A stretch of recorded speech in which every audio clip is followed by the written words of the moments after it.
So guys, today I'm going to show you how to use the Fanttik Nex S1 Pro. As you can see, it is going to have 16 bits and I'm going to use it in order to install, so to assemble some IKEA furniture. So I'm going to use the first or the second let's say level that you have right here, and as you can see, it is also going to give you some light. That is going to be something really cool.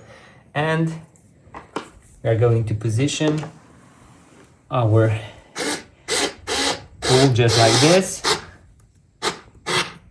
and voila. And as you can see, I went with the first right here. You can go to the second and then to the third. This is going to be the most power that is going to come out of this electric screwdriver, guys. So in case you are looking for something to assemble faster and to use around the house, make sure to grab one of these because I guarantee you are going to love it.